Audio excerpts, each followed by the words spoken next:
na sua casa. E como é que você explica as divergências bastante acentuadas no caso do PLC 116 entre as organizações Globo e o Grupo Bandeirantes de Televisão? Aí entram questões que eles explicam melhor quando posicionam as suas questões, se expuseram durante a audiência pública. Entram questões que dizem respeito à concorrência no mercado de audiovisual. Ou seja, há grupos que ao longo do tempo conseguiram conquistar uma posição muito sólida nesse mercado. Conseguiram se converter em produtores e programadores de conteúdo e, utilizando de todas as condições que a legislação brasileira propiciava e o seu talento propiciou, conseguiu obter uma posição majoritária dentro da circulação de conteúdo brasileiro.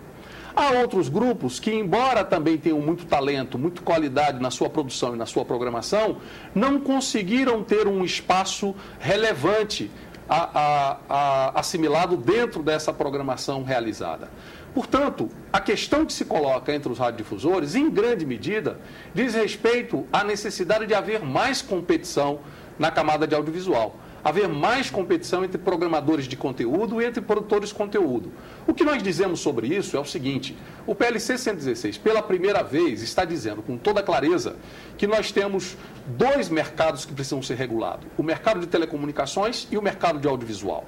Pela primeira vez, está estabelecendo conceitos que permitem a regulação e obrigações para os agentes econômicos envolvidos na exploração deste mercado. Portanto, ele dá um passo no sentido de estimular mais competição, no sentido de estimular os programadores brasileiros que ainda não têm uma posição forte em serem mais fortes, e nós entendemos, portanto, de que parte das questões que os grupos de radiodifusão polemizam hoje, pensando que o PLC 116 trará a solução a priori, os PLC 116 não trará a solução, mas trará bases conceituais e de organização do mercado que permitirá, na sua evolução, fazer com que cada um desses grupos se sinta mais confortável e dispute a audiência não com base em posição dominante no mercado, não com base em associações privilegiadas com operadores de televisão por assinatura, mas com base na competência, com base no serviço prestado, com base no conteúdo que agrega.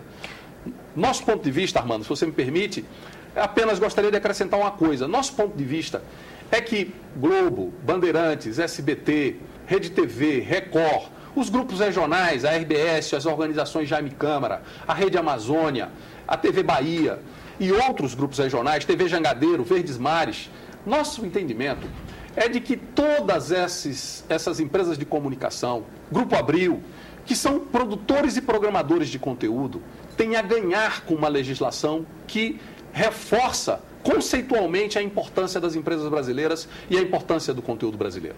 E que o nosso destino é nos organizarmos para difundir o conteúdo brasileiro ao redor do mundo, na América do Sul, na Europa, na América do Norte, em todos os territórios, fazendo as nossas empresas fortes, não apenas no território brasileiro, mas no território internacional. Ou seja, você não vê nenhum inconveniente em as grandes operadoras de telefonia entrarem firme nesse setor? Eu não vejo inconveniente deles entrarem firme na entrega do serviço. Mas concordo em gênero, número e grau com as decisões do PLC de dizer que os operadores de telefonia não podem produzir e programar conteúdo brasileiro. Eles podem vender o serviço ao cidadão, organizar o pacote. Ao organizar o pacote, eles deverão cumprir a obrigação de carregar programadores brasileiros com maioria de conteúdo brasileiro. E ao carregar outros canais estrangeiros, terão que fazer com que esses canais cumpram a obrigação de carregar conteúdo brasileiro. Portanto, os operadores podem vender o serviço, mas o território da produção e da programação do conteúdo, este pertence às empresas brasileiras, como a Constituição previu e o PLC 116 reforça. O que nós estamos dizendo, portanto, é que é preciso abrir a competição o mercado de conteúdo, assim como é preciso abrir a competição o mercado de entrega do serviço. E nós entendemos que no mercado de entrega do serviço, não apenas as empresas telefônicas e não apenas os estrangeiros podem explorar. Pelo contrário, nós achamos que há espaço para que o capital brasileiro, para que as empresas brasileiras tenham uma forte atuação também na entrega do serviço. Mas, em contrapartida, estamos dizendo que na produção e programação de conteúdo, o conteúdo brasileiro deve ser produzido e programado por empresas brasileiras.